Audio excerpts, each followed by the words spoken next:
Pessoal, começando mais um quadro Urk Responde as perguntas que vocês mandaram no meu Instagram, desta vez no dia 17 de agosto, quinta-feira, e hoje é sexta-feira, dia 18, estamos diretamente de Istambul, na Turquia, como eu já havia antecipado, num lugar espetacular. Aqui atrás temos a Mesquita Azul, na minha frente a Hagia Sophia. A gente vai encontrar um lugar ali para a gente sentar e responder as várias perguntas que vocês mandaram. Já deixo meu muito obrigado, então vamos lá.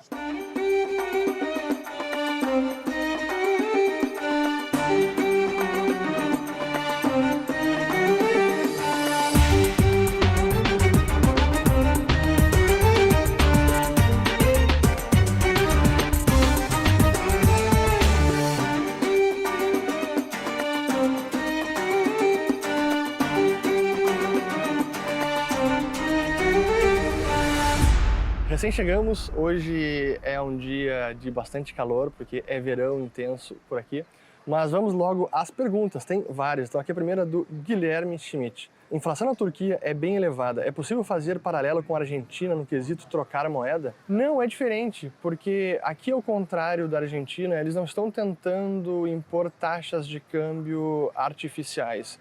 Então tem apenas uma taxa de câmbio, ela sim se desvalorizou bastante, especialmente depois das eleições do Erdogan, certamente a gente vai falar sobre isso ao longo dos próximos dias.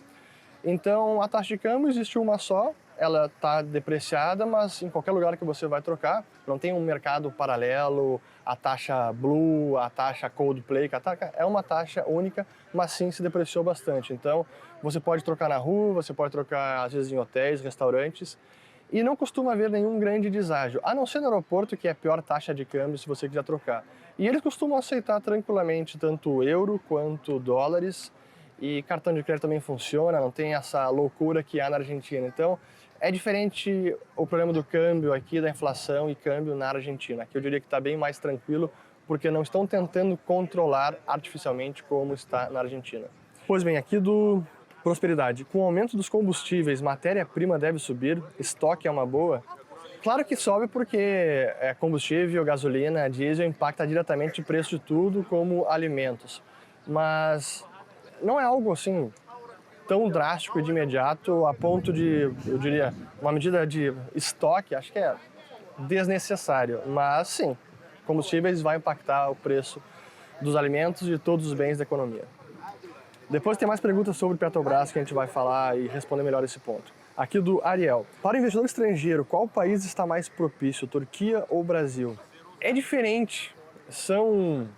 Para responder de cara, eu diria que, via de regra, o Brasil é o mais propício neste momento, pelo tamanho do mercado, pela questão política, pela geopolítica também, e até pela estabilidade brasileira em termos macroeconômicos, falando em termos relativos, comparando com a Turquia. A Turquia tem problemas que o Brasil não tem, por exemplo, a Turquia tem um problema étnico do Kurdistão, então é um conflito constante, uma tensão constante, está presente na guerra da Síria, é um problema constante, tem logo aqui em cima, no Mar Negro, a própria guerra da Ucrânia, então até pela questão geopolítica e política interna, eu diria que tem outras preocupações que com o Brasil não temos. Então, talvez o Brasil, nesse quesito, seja mais propício. Porém, é interessante notar que a Turquia, mesmo com esses desafios macroeconômicos, geopolíticos, de política interna, o país tem crescido. Se você olhar a economia do país, nos anos 2000, como várias economias do mundo cresceram bastante, aqui não foi diferente, mas mesmo nos anos 2010 cresceu bastante, e mesmo recentemente, apesar dessa inflação, é um case interessante de se estudar. Então, a Turquia tem crescido mais do que o Brasil. Aqui, próxima do MCJR. O que você acha de libertários, entre aspas, que passam pano para ditaduras de direita?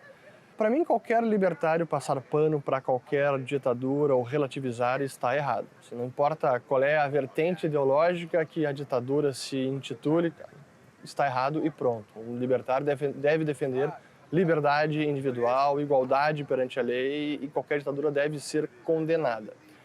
Mas é interessante notar, até porque nessa semana, volta e meia ressurge algumas críticas sobre o Ludwig von Mises e que ele teria apoiado o fascismo, e tiram de contexto escritos dele, do livro Liberalismo, para dizer que ele apoiava o fascismo. E não tem nada a ver sobre isso. Porém, ele, na análise que faz, E comparando com as alternativas da época, na visão dele o fascismo era o menos pior com relação ao comunismo. Comunismo e socialismo. Então essa era a análise dele naquele momento. Então é preciso contextualizar e saber exatamente o que está se tratando, mas Mises condenava tanto o comunismo, o socialismo, quanto o fascismo também. Então acho errado qualquer libertário que passa pano, é conivente com a ditadura, seja de direita, seja de esquerda. Aqui do Financial Deepening. Boa pergunta. ETF, títulos públicos longos americanos, o TLT. Muito arriscado agora. Eu diria até que o risco agora diminuiu, porque a gente viu nessa semana que passou, as últimas 2 semanas, praticamente toda a curva americana deu um salto para cima. Os títulos de 30 anos chegaram em 4,3% de rendimento, até um pouco mais. Os de 20 anos também. O de 10 anos chegou em 4,22%. E o TLT, ele investe em títulos do Tesouro acima de 20 anos de vencimento. Por que eu digo que agora, então, é menos arriscado? Porque o rendimento subiu bastante. Então, desse momento que estamos, de 4,2% para subir para 5%, para 5,5%, pode acontecer?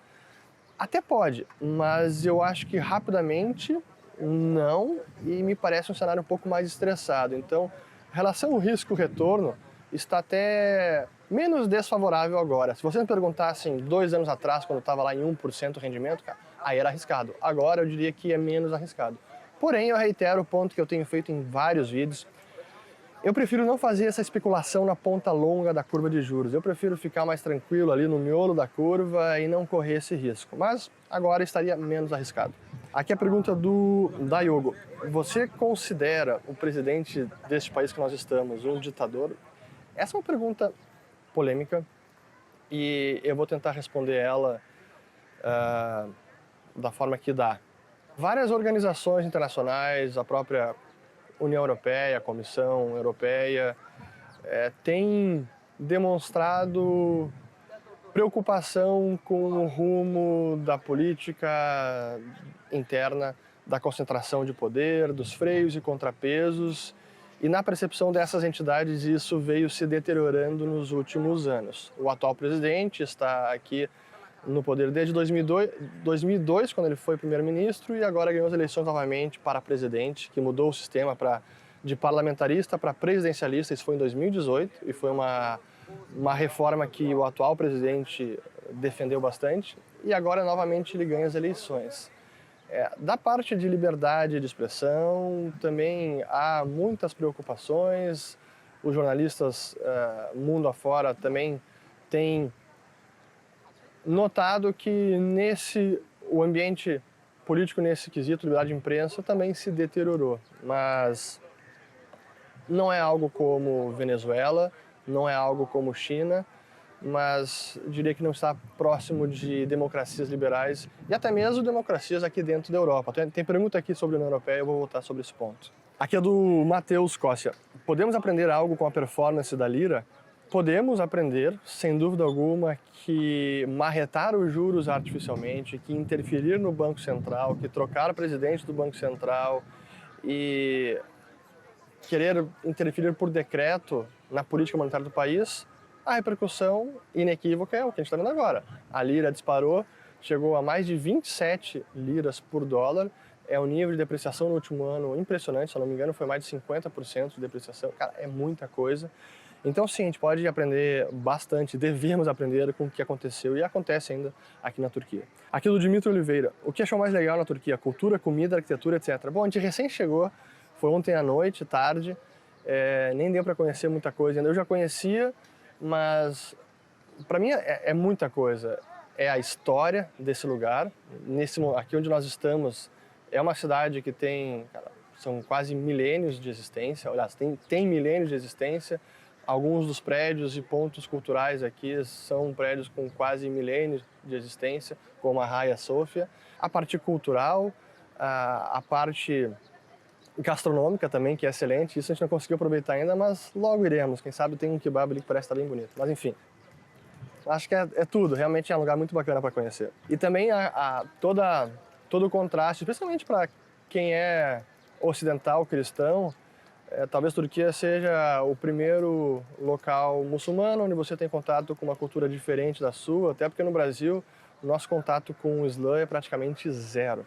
Então, É bem bacana. Aqui do William Wack, Jornal Nacional nem tocou no assunto do aumento de combustível pela Petrobras. Pois então, eu nem assisto o Jornal Nacional, esse pode ser um dos motivos, como eu não assisto TV aberta, mas não me surpreenderia. Aqui do Matheus Andrade, por que a Escola de Economia de Salamanca não é tão comentada no meio libertário? Eu diria que é por desconhecimento, até porque ela foi descoberta, a importância da Escola de Salamanca para a economia, para a Escola Austríaca de Economia, é algo relativamente recente. Mas é uma escola fantástica, os autores, os escritos, vários, Juan de Mariana, Diego de Covarrubias, é espetacular, vale a pena. É uma pena que se estude pouco até, mas recomendo. Tem um livro muito bacana do Jesus Huerta de Soto, chamado A Escola Austríaca a Escola de Salamanca, onde ele analisa vários autores e depois a gente coloca o link para vocês. Aqui do GZ Bittencourt, Istambul ou Constantinopla? Vamos lá, não sei o que significa essa pergunta, vou tentar interpretar ela. Para quem não sabe, o nome da cidade de Istambul era Constantinopla oficialmente até 1930, mas Constantinopla foi tomada pelo Império Otomano em 1453. Antes era o Império Bizantino, o Império Romano do Oriente, e depois virou o Império Otomano, então muçulmano. Agora, Istambul e Constantinopla, as duas coisas. Acho que é a história que está aqui, então não tenho preferências. Aqui do Júlio Gabriel. Quais benefícios a Turquia pode ter se for país membro da União Europeia? Bom, primeiro, ingressar completamente na União Europeia, na zona de comércio, integração comercial, política também, os benefícios que a UE pode dar. A União Monetária não necessariamente está vinculada ao ingresso na União Europeia, mas seria um benefício também para eles, especialmente pelo que está acontecendo agora com a lira turca. Mas talvez a pergunta mais interessante seja ao revés, o que a Europa tem a ganhar com o ingresso da Turquia, na União Europeia. E eu diria que nesse momento, por conta do que tem acontecido no país nos últimos anos, agora com a questão da guerra na Ucrânia, OTAN, tudo isso, não está fácil a situação. E até a Turquia tinha iniciado as negociações para entrar na União Europeia, isso foi em 2005, e nos últimos anos, com tudo que aconteceu, eu diria que o clima, o ambiente para esse ingresso acontecer não está muito favorável. Então, acho que tem que aguardar.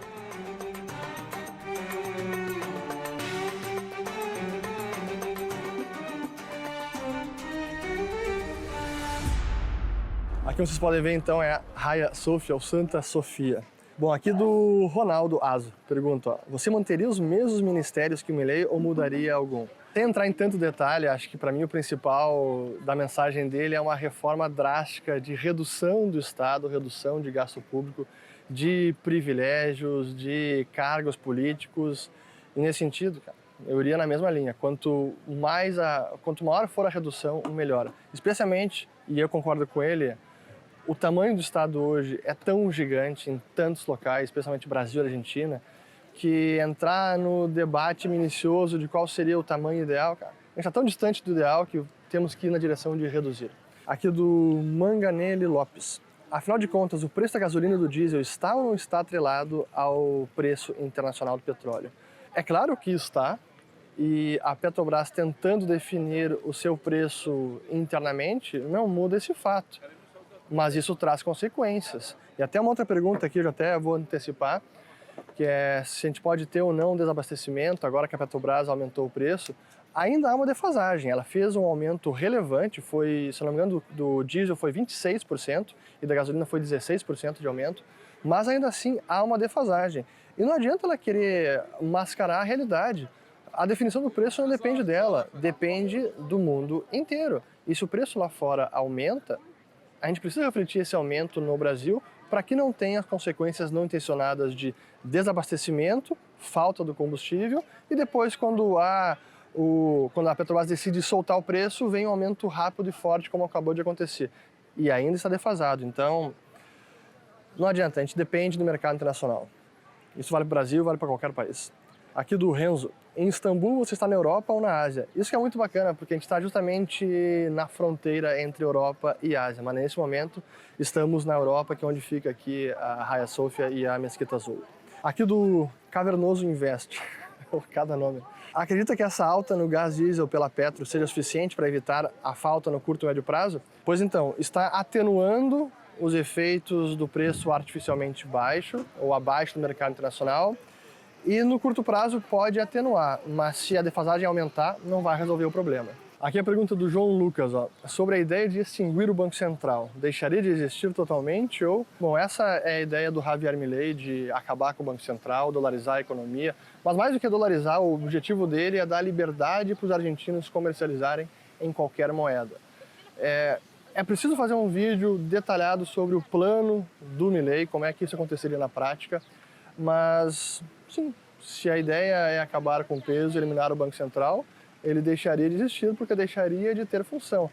Pelo menos da maneira que hoje ele existe. Talvez alguma outra agência reguladora, algum regulador do mercado financeiro, do sistema bancário, mas Banco Central como hoje existe, que faz política monetária, que emite moeda, essas funções certamente acabariam, seriam eliminadas. Aqui é uma muito importante, essa tenho certeza que muita gente vai se interessar, do JP Pontes. Quanto está o implante capilar aí? Talvez eu vá logo aí, mas não para turismo. Pois eu não tenho a menor ideia, mas eu sei que aqui virou uma referência para isso. Mas vou me informar, vou ter que dever essa resposta aqui, eu não tenho a menor ideia. Mas dizem que ainda compensa pagar a viagem, fazer o implante, o custo da cirurgia, a estadia por aqui e voltar para o Brasil, que ainda compensa. Para os calvos e carecas, comentem aí no vídeo. Aqui mais uma pergunta do Megan Dodge aqui. Culturalmente, Turquia é Europa? Cara, não é. Acho que seria se é um país, se for um país que vai entrar na União Europeia, seria dos mais diferentes culturalmente falando. É língua, a religião predominantemente muçulmana, a história, o regime político, então eu diria que é pouco Europa. Próxima do Juninho. Qual o motivo da crise imobiliária chinesa? Já passamos por uma há pouco tempo. O motivo da crise imobiliária chinesa é a hiperextensão do investimento na construção no país, todo o investimento que houve em infraestrutura, em imóveis residenciais, imóveis comerciais, que foi em grande parte fomentado pela bolha de crédito, uma forte expansão de crédito do sistema bancário chinês ao longo dos últimos 20 e poucos anos, e isso acabou gerando uma atividade insustentável na construção civil, que disparou os preços dos imóveis a ponto de ser um dos lugares mais inacessíveis para se ter um imóvel, isso olhando por várias métricas de acessibilidade de imóvel. E o que a gente está vendo agora é o desenrolar dessa crise, que ela foi certamente estourada, né? O grande gatilho ali, o estopim, foi o problema da Evergrande, que era uma das maiores construtoras da China e que estava muito endividada, era a mais endividada do planeta, e que acabou de decretar sua falência na corte americana, nos Estados Unidos, e que ainda está aos trancos e barrancos. Só que nas últimas semanas, a Country Garden, que aí sim era a maior construtora por vendas, ela agora que está com dificuldades financeiras. Mas é um processo que vem se desenrolando. E até, já respondendo uma outra pergunta similar, por que isso ainda não acabou?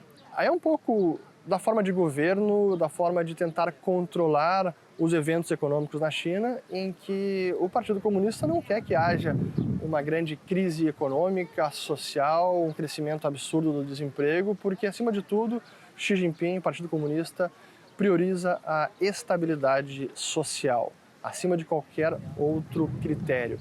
E esse é o problema de uma crise imobiliária, uma crise econômica, quando ela é desordenada. Mas a realidade é que às vezes ela é desordenada.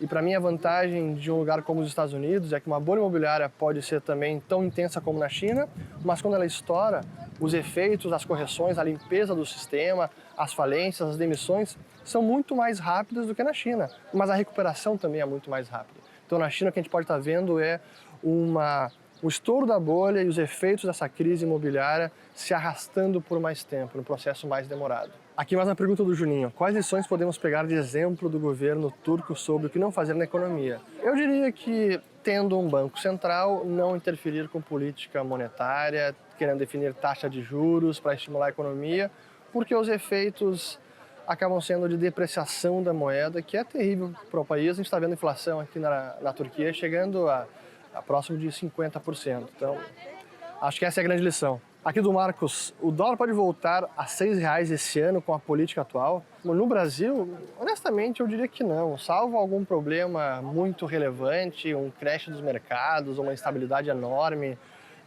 uma ruptura do tipo Campos Neto decide sair, se demite porque está havendo interferência no Banco Central. Eu não consigo ver isso acontecendo agora. Não há fundamentos neste momento para o dólar disparar para 6. Precisaria de uma grande instabilidade política para isso. Aqui o do Gel Coutinho, boa pergunta aqui, ó. Michael Burry indo com tudo pelo crash, agora vai? Essa foi a notícia que saiu nessa semana, porque cada trimestre os fundos americanos, os hedge funds, tudo tem que divulgar as suas posições compradas. E essa é uma exigência da SEC, a Comissão de Valores Imobiliários de lá. E ele divulgou, e aí veio lá o portfólio dele e mostrou duas posições muito importantes, que são as principais, que é put para o SP500 e put para o Nasdaq. É o SPY, o ETF, e o ETF QQQ. O que significa isso? Que ele comprou opções de venda, puts, para o índice SP500, no ETF SPY, e para o índice Nasdaq, no ETF QQQ, e o valor nocional das duas posições é 1,6 bilhão de dólares. O que ele pagou de prêmio certamente foi bem menos, mas foi alguns milhões de dólares, o que significa que ele estaria apostando na queda do índice. Agora, a gente não sabe, essa é uma fraqueza, uma desvantagem desse formulário, que é o chamado 13F, que não é necessário reportar opções vendidas. Então a gente não sabe no que ele está short, ele pode ter vendido opções para comprar essas opções, então estaria neutro na posição final, na posição líquida, então a gente não tem ideia completa. Mas dado o seu histórico, o que ele vem falando, talvez sim ele esteja nesse momento apostando uma queda mais forte do índice. Mas é difícil ter uma conclusão mais definitiva sobre esta posição específica do Michael Burry. Aqui do Coxinha. Urge, por que se o Brasil expande a base monetária em 20%, nós não temos um IPCA de 20%? Porque não é uma relação mecânica entre quantidade de dinheiro e preços.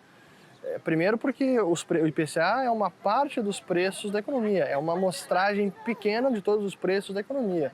Segundo que base monetária não necessariamente reflete o dinheiro circulando na economia que é utilizado para pagamento de bens e serviços. Então, não é uma relação mecânica e não representa todo o dinheiro que está em circulação. Aqui do João Aguilera, você se comparou com o Milei, deixou de ser conservador nos costumes, és anarco ou populista? Olha, sempre as perguntas provocativas.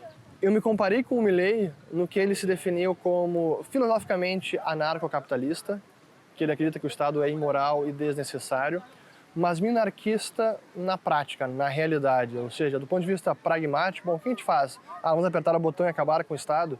Ele não defende isso. E nem eu defendo. Mas a direção, o norte, é redução drástica da intervenção estatal nas nossas vidas. Então, nisso que eu concordo com o Milei.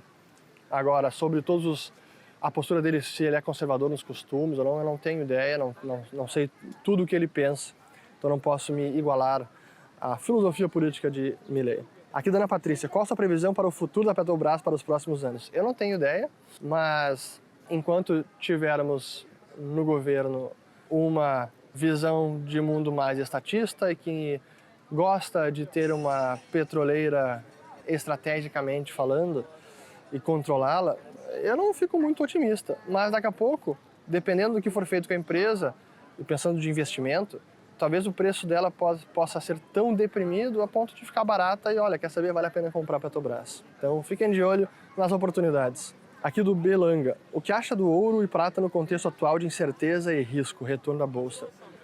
Para mim são formas de investimento visando mais a segurança, turbulência econômica, mundial, política. E hoje eu sou bem menos propenso a ter uma parte relevante da carteira, do patrimônio em ouro e prata do que já fui no passado. Porque acho que hoje tem muito mais alternativa, o próprio Bitcoin para mim é uma alternativa e muito superior em termos de praticidade, de segurança para custódia, por tudo. Mas talvez em alguns locais o ouro faça sentido. A gente vai visitar aqui o mercado do ouro também para saber como é que anda isso, como é que os turcos estão se protegendo da inflação. Aqui mais uma do Juninho, acho que é a terceira dele. Pergunta seguinte, seu círculo de amizade tem pessoas com viés político oposto ao seu, exemplo, socialista, etc? Olha, totalmente oposto, assim, um comunista raiz, eu acho que não. Mas pessoas com vieses diferentes, sim, existe. E tem que saber conviver. Sim, e mesmo na família. Não é todo mundo que pensa como eu. Aliás, eu diria que a minoria pensa exatamente como eu. Aqui do Brunas. Ó, chegando aqui nosso café turco. Aqui do Brunas. Por que o Oriente Médio sempre foi resiliente economicamente em meio às inúmeras guerras? Eu não sei se dá para dizer que é resiliente economicamente e depende. Quando fala Oriente Médio tem vários países, diferentes histórias, culturas, até mesmo hoje em dia. Então eu não consigo fazer essa afirmação. E o que dá para a gente dizer é que hoje em dia, dentro dessa região que se chama Oriente Médio, especialmente nos países mais muçulmanos, onde não há uma separação entre igreja e Estado, a gente vê que muitos governos têm uma visão de muita intervenção na economia, na vida social e, eu diria, com pouca liberdade, até mesmo de empreender. Assim, há um nível de socialismo bem elevado, mesmo hoje em dia. Então, mas seguindo aqui do Cauã, conhece o canal Reason TV? São libertários, muito informativos e engraçados. Sim, conheço, são excelentes. Conheço inclusive o Jim Epstein, que é filho do Gene Epstein. E sim, eles fazem conteúdos bem relevantes, recomendo.